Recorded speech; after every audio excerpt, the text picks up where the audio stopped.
Good morning. With the help of Hashem, we are learning Yerushalmi Shvius. We are already in the beginning of the seventh chapter, Perek Zayin Halacha Aleph. We already started the Mishnah yesterday. We are in middle of the Mishnah.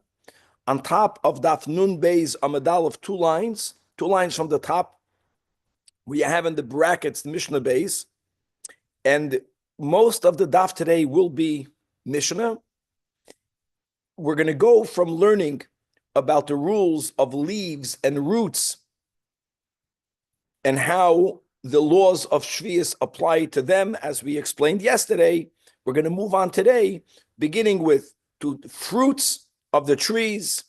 We're going to see how dyeing, that's D-Y-E-I-N-G, is a legitimate use of Shvius product.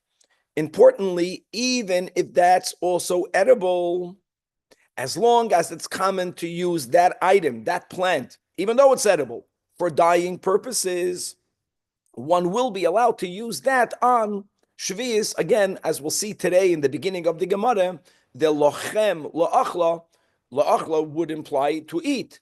Lochem is a more inclusive word. It's yours. In other words, do with it whatever you want. True that the la'achla gives some restriction. It has to be similar to the la'achla, as we'll see. But the lochem will include dyeing as long as it's common to use that for dyeing purposes.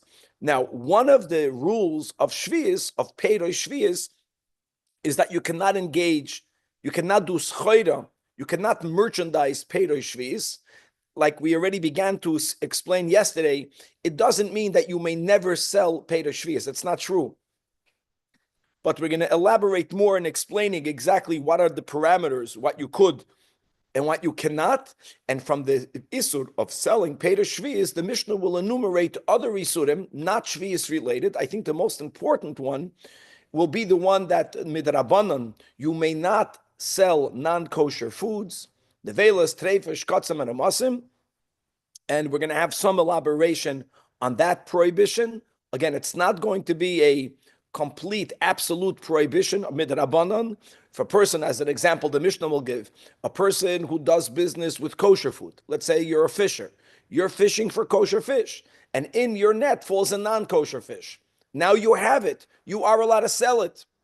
If you own animals, and a person who owns animals, an animal died, that's called an avela. They are allowed to sell it. We're going to clarify it, and it's going to be very similar. The idea of merchandising, of buying and reselling for the purpose of making a profit. Person is going to be buying nevelas to resell the nevelas. Person is going to be buying Perek Shvius to resell it. That is more where the isur is going to be. We're going to explain more about why it is prohibited. And let's leave it at that in the words of introduction. It's going to be a very fascinating Mishnah, again, that's going to go in and out of the laws of Shvius, moving on also to many other halachas. So Chevra Daf Nun Beis Amud Aleph, two lines from the top of the Amud.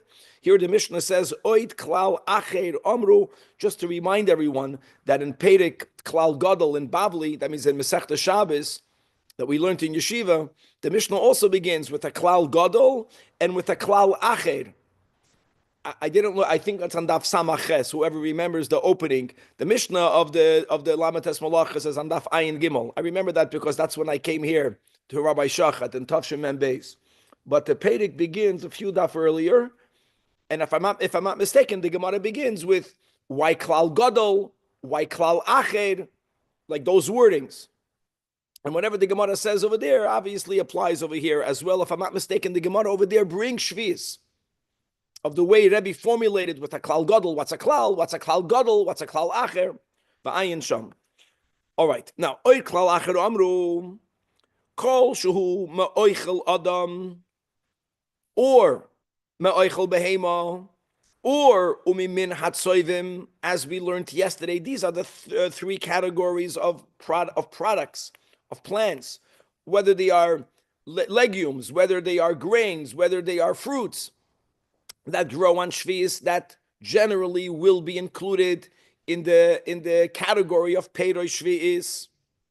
And here, unlike yesterday, if any one of these three are miskayim ba'aretz would mean that they will endure throughout the entire year. Meaning, it will be available throughout the year for the chayas that are shebasoda. And that's the criteria that we have explicitly in the Chumash that will determine whether that's subject to biur or not. An item is only subject to biur if it's no longer found to the chayas in the aretz, and therefore you may not have it to the lebehemtecha nor to the ulachem. But there are many items, like we learned already earlier on, like the luf. So we learned yesterday about the leaves of the luf, that they wither in winter. They don't last through the winter. But the bulb, the ikir, that which is in the ground, not of all vegetables, but of many vegetables, it doesn't make a difference. As long as you leave it there, it doesn't get ruined. If you leave it there, it doesn't wither, it doesn't freeze, it doesn't die. So it's miskayim ba'aretz. So even though yesh lo shvi'is, because it grew on shvi'is. Now again, when I say the words grew, we already learned in the previous chapters. That's a very, very non-clear word.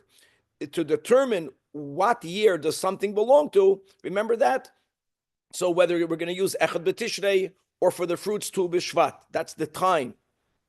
And we have to know whether we're looking at the Hashrasha, whether we're looking at the Chanata, whether we're looking at the Shlish, whether we're looking at the Lakita. These are the four categories that we learned. So the Mishnah here is not repeating any of that.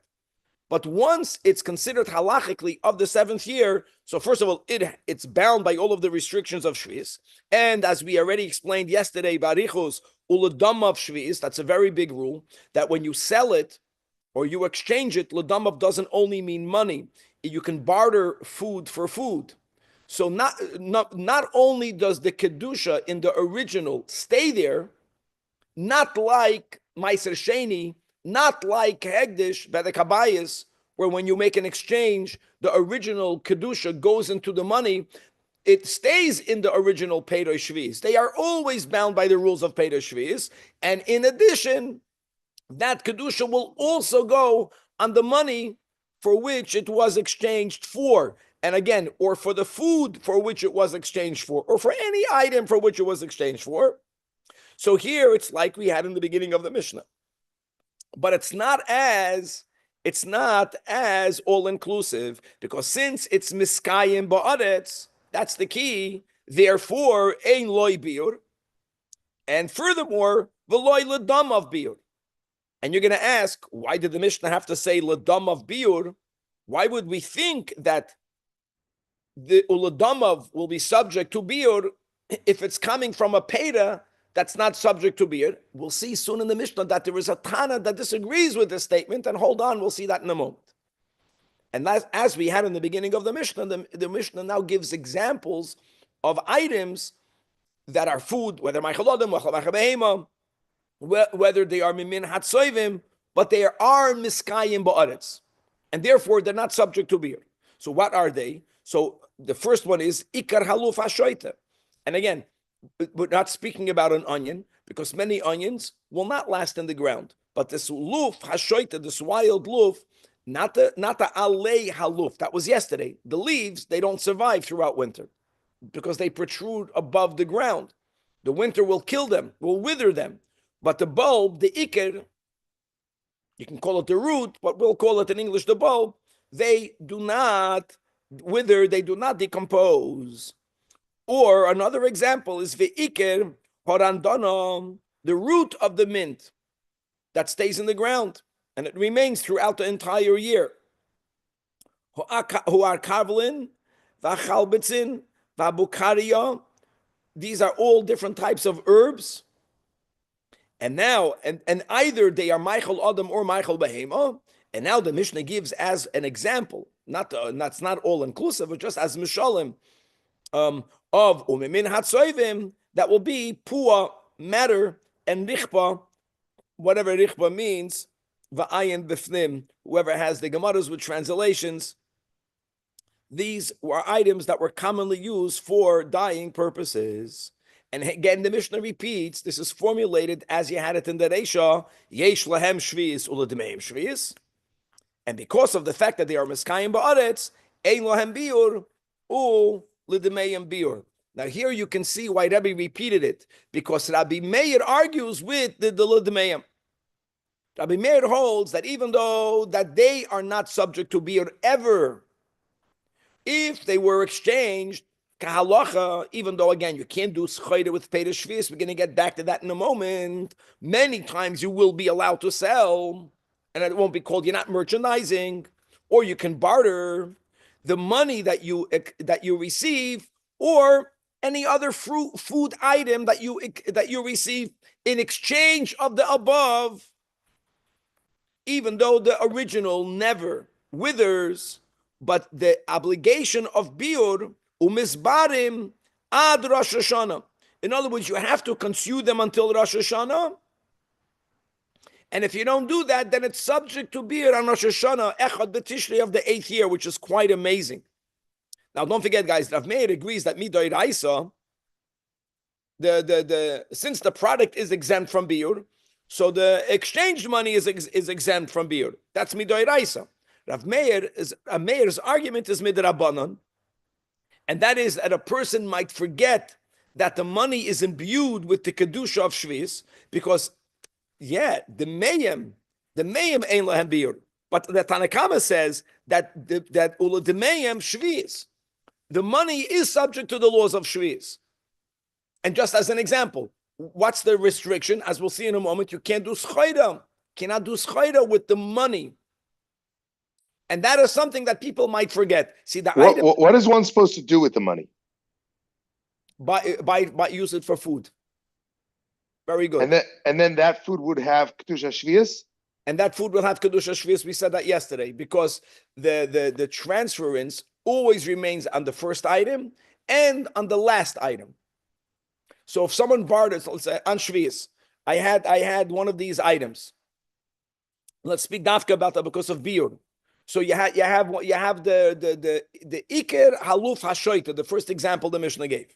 You have the bulb of a wild luf, and I exchanged it for $10. I got $10 for it, and I'm allowed to do that because I'm allowed to sell a small amount of product of shvius wherever I gathered it from for food purposes. According to somebody showing him, as we'll speak out in a moment, even more than that. But let's go in my example of Kula Alma. I went into my field to your field. I took a couple of these luf hashoitas. $10 is for sure allowed. That's the money that I need to buy cottage cheese right now here in LA. Will cost you $10 before the tax. Okay, and that's good. A good snack. Melach, that's the sugar in the world. It used to be $2. It became $10, and the ain't ledavar safe because there's no competition. It's out of control over here. So what happens? So that money has kedusha shvis, which would mean I'll tell you better, Danny. I can't take it out of outside of Eretz Yisrael. We learned that midrabanan, you're not allowed to take Peder Shvis outside of Israel. I can't take the money outside of Israel. Now, what can I use it for? I can buy food items. And lochem la'ach, I can put food, drink, sicha, to anoint, and for dyeing. Now, even though the Iker Aluf doesn't have biur, the Chazal, Rav Meir holds that the Chachamim were afraid that if you won't have that achrayis, you have to use it for food until Echad B'Tishrei, you might end up throwing it into your, I'm not going to say the word piggy bank, it's not a kosher animal. You can put it inside your bank account, you'll forget about it. And then when you're going to start doing real merchandising, you're going to start buying and selling stuff, you're going to use that as part of your capital investment. So Rav Meir felt midrabanan to remember that it came from shvius. You can use the money. I mean, the original item is never going to wither. It's always available. By the beginning of the next year, you have to use the money up. So they agree that the way you treat the money is exactly the same. It's just a question of whether you have a deadline of the beginning of the 8th year that you have to use that money for food. Very good. Before that time. Tanakama says clearly the money, everyone holds the money, has uledemeim shvis. Question is whether it's subject to beer. So that's a big chiddush of Rameir, which is quite amazing because, yafa koyach haben mikoyach ha'av. That's what you see over here. No, the original is not subject to beer. Mitamal easy nochmer. More shvius halachis in the money. Amruloi, but Chachamim told him that lohem ein biur. How can it be? If the original item doesn't have biur, can't be kal v'chaymer lidemeyim. There's a good word in Chassidus that Yafa Koyach Haben Mikoyach Ha'av. These are all of the parents say that. Yafa koyach haben. From where does the ben get all of that yafa koyach? Me'av. He gets it from, even that he gets from the father. After the father, I like that. There we go. I know that. I'm saying we're in our generation. Okay, weiter. But where do we get ours? From our father. So, yeah, halavai will just be clear, clean vessels, channels, v'chule. Okay. Okay. Now says the Mishnah. Now we're moving on to secondary components of fruits. So let's go. Klipe rimoin or vahanecheloi. These items, right? The klipa, the shell, the rind of a pomegranate, the blossoms of the pomegranate, they were regularly used for making dyes, dyes. Or klipe agoizim, interesting. You would think, that we are familiar with, the klipa of walnuts. They were also used for dyes. V'hagalinim are pits. Now we're speaking about usable pits. We're speaking about pits generally of olives or pits of dates that were used for animal fodder. The Mishnah is weaving we're not separating them. Yesh lahem shvi'is, ulademeim shvi'is. Now, what about biur? So the Mishnah is very enigmatic. In other words, the Mishnah has seemingly made a separate category of secondary products of fruits. The Gemara, we're going to leave it for the Gemara. The Gemara will discuss whether they are subject to biur or not, and we'll leave it for that. Okay. So now, think about the concept of not doing schayre with Peder Shvius, and now we're diving into this topic. Now that we established that dyeing, right, coloring your clothing, is a legitimate use of Shvius produce, and more than that, even something that is edible, if it's commonly also used for dyeing, you are allowed to do so. Question will be, if I have a business of providing a service to people of dyeing their clothing, dyeing their material. So even though dyeing will be permitted, but there's going to be a restriction of, at some point, if what I'm doing is called merchandising, I will not be allowed to do it because of the issur of doing schayre with Peder Shvius. How great is that? Apologies. Why is dyeing permitted? I'm sorry. Okay. So we'll take a fast forward. That when the Torah says in the beginning of Parshas Bahar that lochem lo'achla, the word lochem kevan is extra, because if you would only be allowed to use it for eating, whether it is human food for humans and animal for animals, the Torah can say the words lo'achla. Whenever the Torah says the words for you implies it's like yours. Yours meaning you have full ownership over it. Use it for whatever you want. So in the lochem, we include, you can use it for dyeing, because it's something that we use. Thank you, Rabbi. And therefore the Mishnah says that hatzaba, a professional dyer, tzevei ala atzmai. And why not? Like we said, because lochem, and even if it's human food, as long as it's commonly used for dyeing. But here comes the chiddush. Abed lo yitzba b'sachar. But if you have a business and you're going to make dye from that which is halachically paid shvius produce, and you're going to make the dye, I'm not allowed to run that business ever, not only on shvius. Don't forget, guys, because the issur of Peder Shvius doesn't end by Echad B'Tishrei on the 8th year. So it's amazing. Doing business with shvius produce will include the issur of me dyeing for others. She'ein oisen schayda v'Peder Shvius. And that's a classic example of engaging in commerce. But he could dye other people's stuff if he didn't take money for it, right? He can dye for other people, doesn't take money for it. He can dye stuff for himself. And let me go further. Whether he can dye for other people, we'll speak about it soon, Danny. There's a big machlokes as to what are the limitations or the restrictions of doing schayr and Peder Shvius. The Mishnah will speak about it on that Nun Beis Amud Beis in the Mishnah, and we'll get back to that. They say thank you. I want to make that clear. According to many of the Shonim, I will be allowed to do it. The restriction will be, Danny, according to some, for me to buy your dye and then to do it. Make a big difference whether some hold that schayra means buying and selling. If I didn't do buying and selling, Why not? Because I'm the farmer, I own land, and it grew on my property. Now comes another issue. How did I gather all of that? That's another machlokes rishonim. Whether there's a restriction in how much I can gather at a time. But if I gathered it kahalacha, and according to some, if I'm not mistaken, Shitas Harambam, if I'm not mistaken, that as long as I left my field open for all, then there is no restriction in how much I can gather at a time.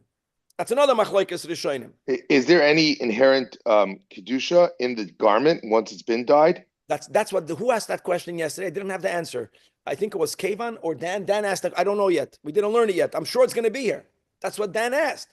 Like, am I right? That's what you asked. Someone asked if I dyed my suit with the Mishnah says for sure I can do it for me. Let's say, can I walk with my jacket outside Eretz Yisrael? I don't know. I'm assuming.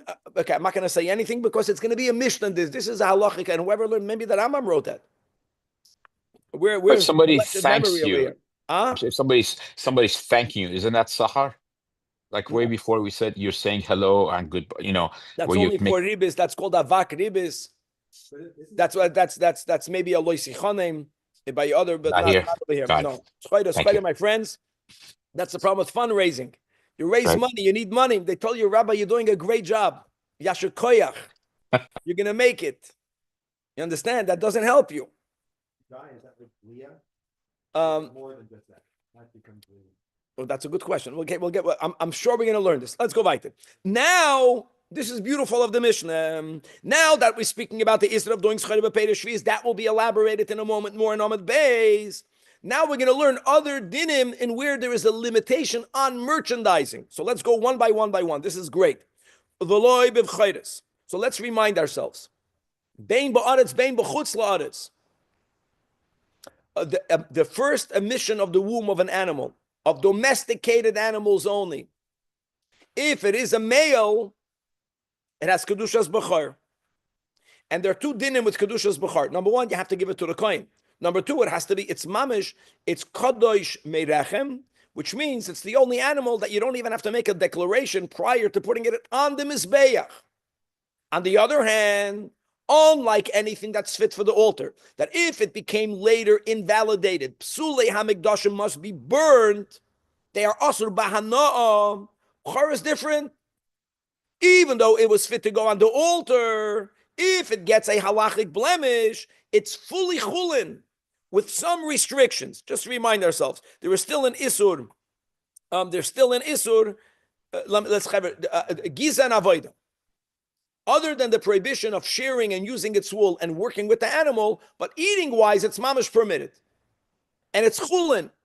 Okay, so now the kohen has a bechar that got blemished, and midoiraisa, right, you can sell it. So says the Mishnah that you cannot do schayda with bechayres. And let me add a very important detail here clearly. Just like we mentioned the machlekes rishonim by shvius, that we'll get back to. Here by a bechar, the kohen himself, the kohen got the bechar as a gift. Now it got blemished. Now it's chulin. The kohen is allowed to sell it. The prohibition midrabanan of doing schayda with the bechayros means to buy and resell. Make it very clear. Very different. It was if you already owned it because you were the kohen that received it, and you're not mechuyev to eat it. But if you wanna go into the business of buying off kohanim their bechayros that were blemished for you to resell it, that is asur midrabanan. And there was a fear. What was the fear? That since you're doing business with it, prior to reselling it, you might use it legiza va'avoida. And therefore, the isur, the rabbanon, does not include meat. So if someone, the kohen, shechted his bechar that was already blemished, and he wants to now sell the slaughtered meat, someone who's in the business of buying and selling kosher meat is allowed to do that. Because the whole isur was we were afraid that prior to selling, you might share it, giza, or you might do avoida with it. That's not shaykh by the meat. Next, trumos. Same thing. that this is all everything we're learning is midrabanan. You cannot sell truma.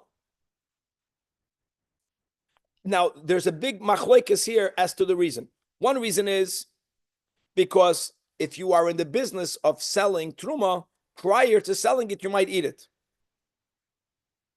That logic only applies to a non-kohen.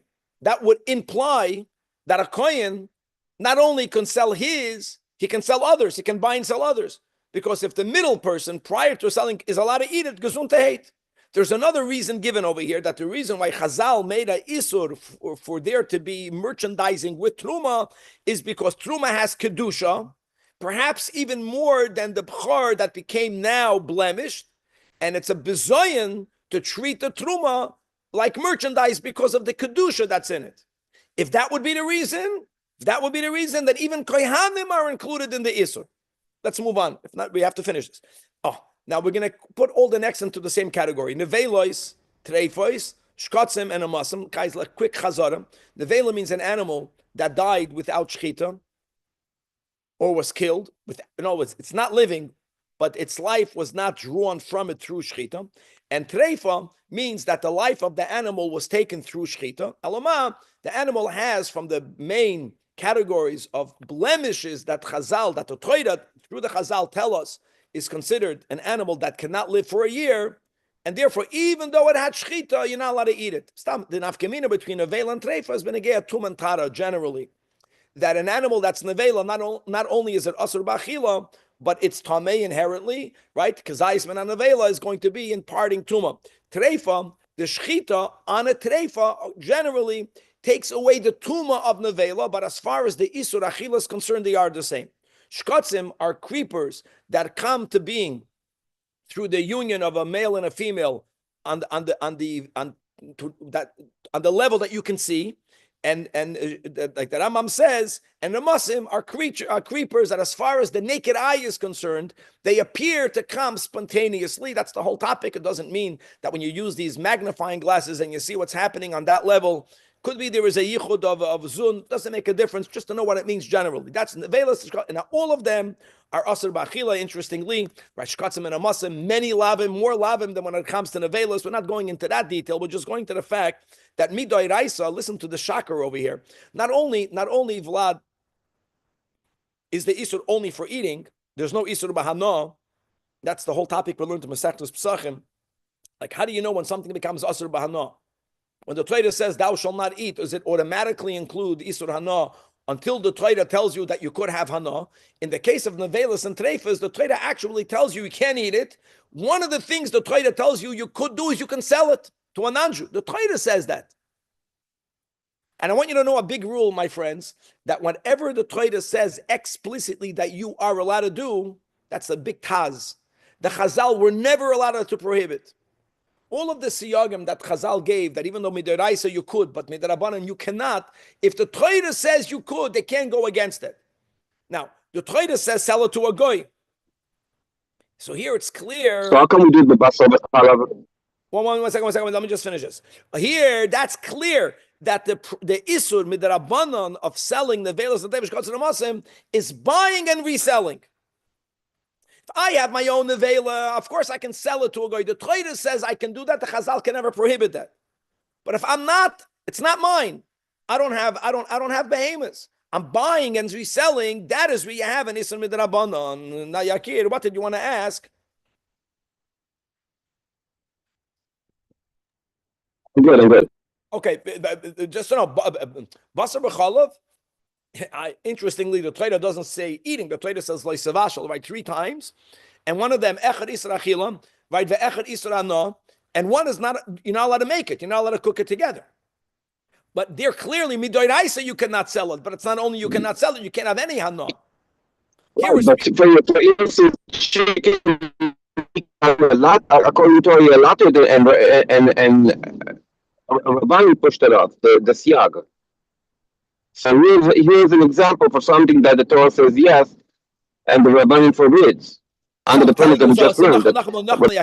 Whenever the Torah says explicitly, "Umachar simkarenu legoy," I'm not quoting the pasuk exactly. Rabbi brought us here. He knows the pasuk exact. There has to be something that you are allowed to do. So when the Torah says that you can sell it to a guy, and the Chachamim have to leave that, that is, if I own the animal, it died in my estate, so I can't eat it. Give it, right, like kelev tashlichenu oisai, or no problem. But if I'm buying and reselling, merchandising, it has a lot to do with buying and reselling. Now on Daf Nun Beis Amud Beis, we have to go a little bit quicker. So now the Mishnah is going to come back to the Iker topic, which is Shvis, and we're going to elaborate a little bit more about the prohibition of doing Schayda with Peder Shvis. So says the Holy Mishnah. You see clearly, the example the Mishnah gives is called buying and selling, not owning and selling. Buying and selling. Don't buy and sell. Now I want to go another detail. When I speak about buying and selling, the word loikeach here doesn't mean to buy. I take that back. Loikeach means to not to buy, because take. I cannot take Peder Shviz. Now, why does the Mishnah speak about Yarkoi Sada? Guys, we know this already, because there's another Isur Midrabanan. Midrabanan Svichim may not be eaten on Shviz. Forget about selling it. You can't take it, you can't sell it, you can't eat it. How can I sell something that's not allowed to be consumed?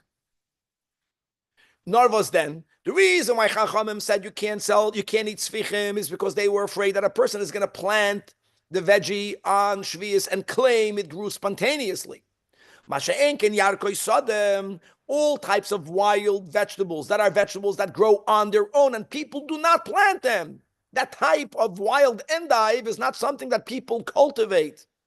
So there's no fear, and the Chachamim never made the Gezerah on that, which is why the Mishnah gives as an example, a person cannot take vegetables to the sale and sell them in the market, because he's the one that took it, and he's the one that sold it. Listen to this. Can't have the same one acquiring and selling.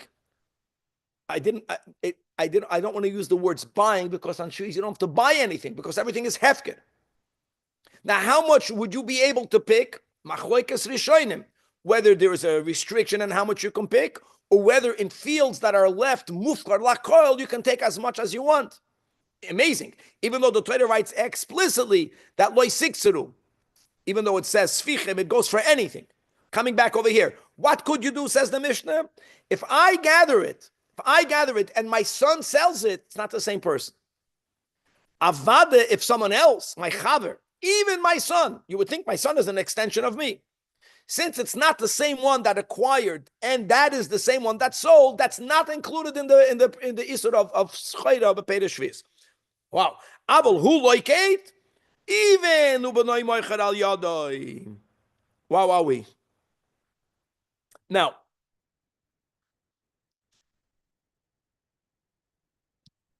if I'm allowed to pick and my son is allowed to sell. Wait, is the son giving the money back to the dad? Yes. Let me quote you one shita. That Ramban is the most lenient, unlike the shita of the Ri and Tosfos. That Ramban holds that midoi raisa, it's okay to pick and sell large quantities as long as the money is being used for food. Here, Danny, that's what you asked before. Midoi raisa, the same person can gather, the same person can sell, even large quantities. So what's the isur of schayda Peder Shvius? That the money can only be used like the original. Midrabanan, they did not allow for you to do that. Midrabanan, if gathering and selling has to be done by two different people. See, it changes a lot. It's not that you can never sell peiros, but there's restrictions. That's a very, very lenient, that's from all of the Rishonim, the most lenient opinion. Okay. Okay, let's leave it at that. Now, lokach la'atzmoi. What happens if I picked it for myself? I didn't pick it with the intent of reselling it. I picked it for me to eat. And now, v'hoisit. Muter l'machroi. I'm allowed to resell it. I'm just putting on the caveat that the money is going to have to be used, according to many Rishonim, only for food. It's even when you could do it, it's not like the way you normally do business. You do business, what do you do with the money? Whatever you need to do with the money. Daf Leben, you have to pay rent. You have to pay schar limud. You have to the pay. money has kedusha shvius. The money has 1 second. Oh, 1 second. The money has kedusha shvius. But Danny, if I take that money now and I buy food with it, now the food has kedusha, and the money doesn't. Very good. It means even though you can merchandise, even when you could sell, don't forget that lahem shvius ula demeim shvius. That din ul demeim shvius will never go away. You have to hold So you're saying for one transaction, right after you bought the food, the kedusha remains for one time, for that one transaction. Moving forward, that money can be spent for No, I'm anything. saying the opposite. I'm saying that the original product always remains holy, and then the final exchange always remains holy. So if I pick the apples for me, and I'm allowed to sell it. So like this. First of all, I'm allowed to sell it. Second of all, then he's pointing out, okay, it's not included in the Isur of Schayda, but the money that I received from the apples have Kedusha Shvius. The apples never leave Kedusha Shvius. The original has Shvius. The money that I has Shvius. Now what happens now? So let's go. The Ramban says, even though I was allowed to sell it, I can only use the money for food. Okay, I bought cottage cheese. Now the money went out, but the cottage cheese has Kedusha Shvius. Mamish. So with svichin, or with whatever these wild vegetables are, there is a certain inherent kedusha Sure. in them. Even though you're allowed to do commerce with them, they're still. One second. Fakir, Danny. The whole conversation about when you could or cannot do commerce are on foods that you are allowed to eat. So that will include fruits. Fruits you can eat. The Isur of Svichim doesn't go on fruits. Or wild Svichim, correct.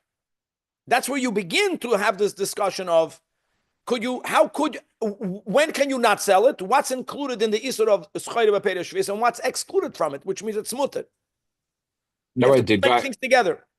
The guy who bought the apples, what can he do with them? He has to know that it's apples of Shvis. He's allowed to eat it. But he can't sell it again. He cannot resell it. Resell it. No. It's got Kedusha Shvius, right? Because buying and reselling, that's what we're saying. The same person. Now his son can resell it. Right. Okay, invite it. Now, let's speak about the Mishnah is going to elaborate now on the other issue of doing schayda with b'chaydas. So, lakach b'char l'mishnah b'noy l'regel. You bought a b'char, you're allowed to buy it. We said a kohen is allowed to sell it. A kohen who received a b'char and it got blemished, he's allowed to sell it. The issue of b'chaydas is you cannot buy to resell. So the kohen owned it, beheaded, he got it, Hashem gave it to him. It got blemished, it's chulin. The kohen is allowed to sell it. You are Yisrael, you bought it. You bought it for you to consume. But now, you don't need it. So since you did not buy it with the kavana to resell, you are allowed to resell. Now let's move on to the next category of the isur of doing schayda with non-kosher foods. So they chaya oifes v'dagim. We're speaking about professionals. That's what they do for a living. And you are there to trap kosher species types. If shenismanu lahem minim tameim, what will happen? What will happen? Whatever will happen. Inside your net, you'll have kosher and non-kosher. Since that's not the kavana, that's not your purpose, muta lamachran. This is very important.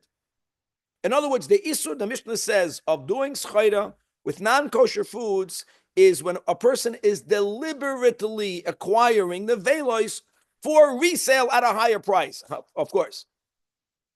But if you happen to come upon it, you are okay. Now, the Tanakama is speaking about a trapper.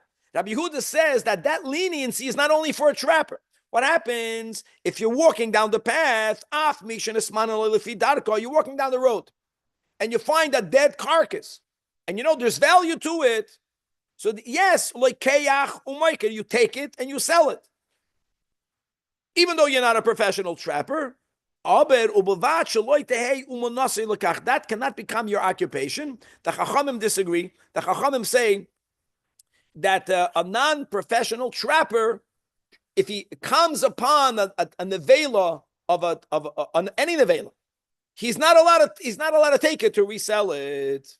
And that's the end of the Mishnah. And now we're going to chaparain and see if we can get how far we can get in the Gemara.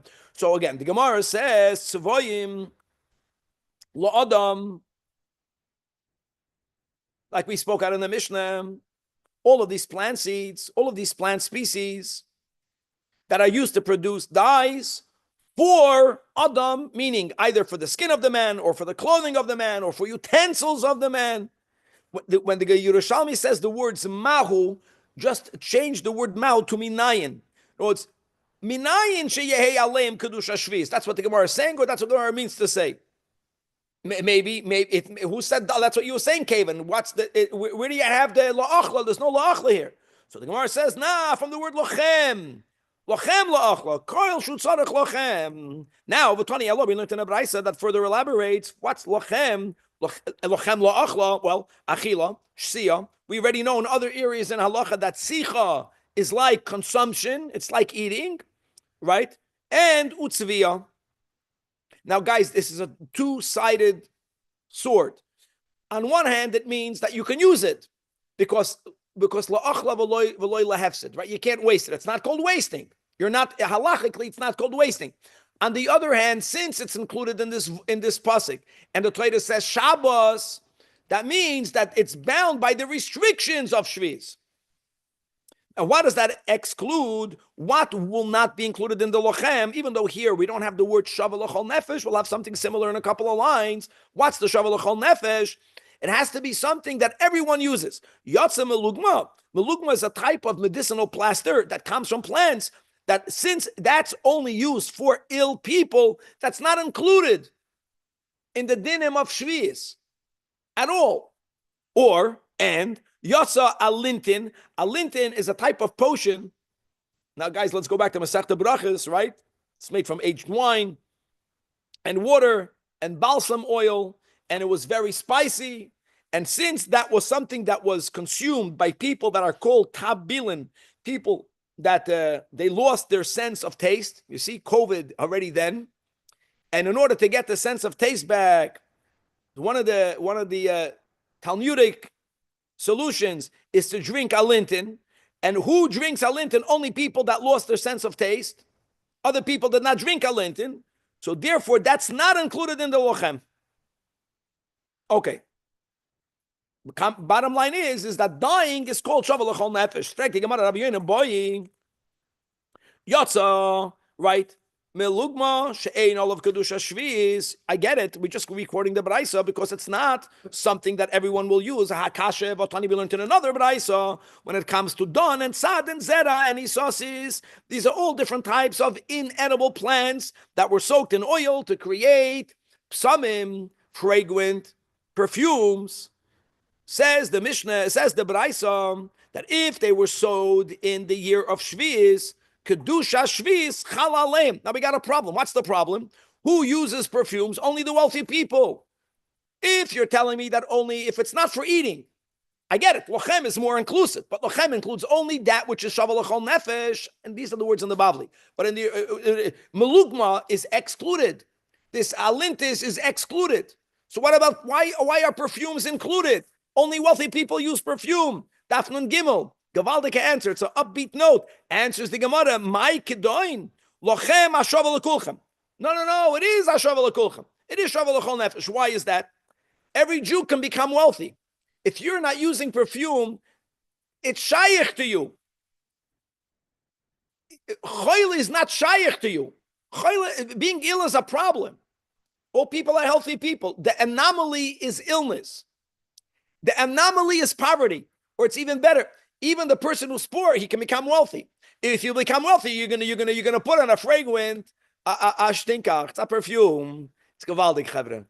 Doesn't everyone become sick? So everyone becomes wealthy, not everyone becomes sick. That's what the Gemara is saying.